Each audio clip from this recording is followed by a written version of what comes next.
এই মুহূর্তে কেন্দ্রীয় শহীদ মিনারে আছেন আমাদের সহকর্মী জান্নাতুল মোহনা। কথা বলবো তার সাথে। মোহনা, জাতির শ্রেষ্ঠ সন্তানদের সম্মান জানানোর প্রস্তুতি কেমন দেখছেন? নিরাপত্তা ব্যবস্থা কেমন রয়েছে জানাবেন।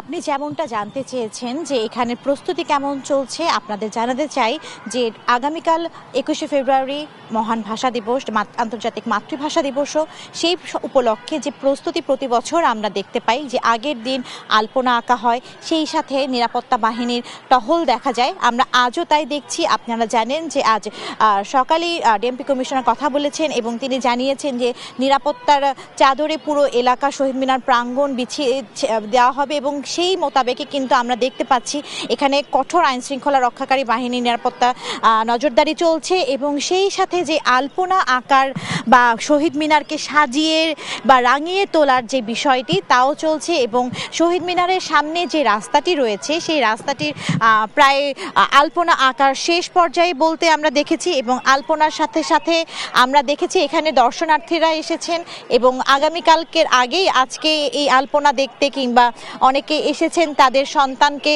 আলপনা এবং শহীদ মিনারের বা 21শে ফেব্রুয়ারি যে মাহাত্ম্য বা আমাদের বাংলাদেশের বা বাংলার ভাষার যে ইতিহাস, ঐতিহ্য এবং সংস্কৃতি তার সাথে পরিচয় করিয়ে দিতেও কিন্তু অনেকে এসেছেন এবং সেই সাথে তারা জানিয়েছেন আজ যেহেতু পূর্ব প্রস্তুতি এবং আগামীকাল যেহেতু 21শে ফেব্রুয়ারি সেজন্যই তাদের সন্তানদেরকে নিয়ে এসেছেন এবং আগামীকালও তারা আসবেন বলে জানিয়েছেন। এছাড়া আপনাদেরকে জানিয়ে দিতে চাই যে এই যে শহীদ মিনার এই বাংলা ভাষার মাহাত্ম্যের জন্য বা বাংলা ভাষার ঐতিহ্য ধরে রাখতে এর গুরুত্বের আসলে কোনো তুলনা নেই। অতুলনীয় একটি জায়গা।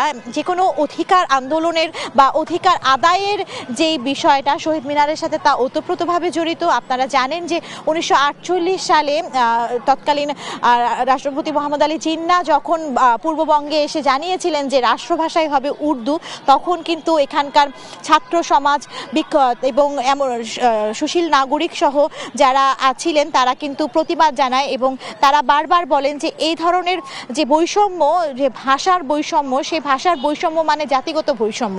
পাকিস্তান যদি একটি দেশ হয়ে থাকে তাহলে কেন এই বৈষম্য হবে? তারই প্রতিবাদে কিন্তু আস্তে আস্তে যে ক্ষোভের আগুন, সে আগুন জ্বলা শুরু করে এবং সে আগুনের বহিঃপ্রকাশ আমরা দেখতে পাই 1952 সালের 21শে ফেব্রুয়ারি।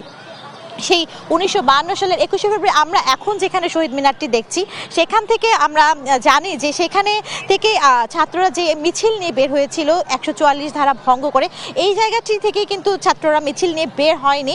যা বের হয়েছিল তারা ঢাকা মেডিকেল কলেজ, বর্তমানে যেই জরুরি বিভাগ আছে সেখান থেকে তারা মিছিল নিয়ে বের হয়েছিল এবং সেখানে তারা ওখানে আমতলা থেকে তারা বের হয়েছিল এবং সেই সময় মিছিল ভঙ্গকারীদের উপর যখন পুলিশ বর্বরচিত হামলা চালায় সেই হামলায় কিন্তু অনেকেই নিহত হন, শহীদ হন।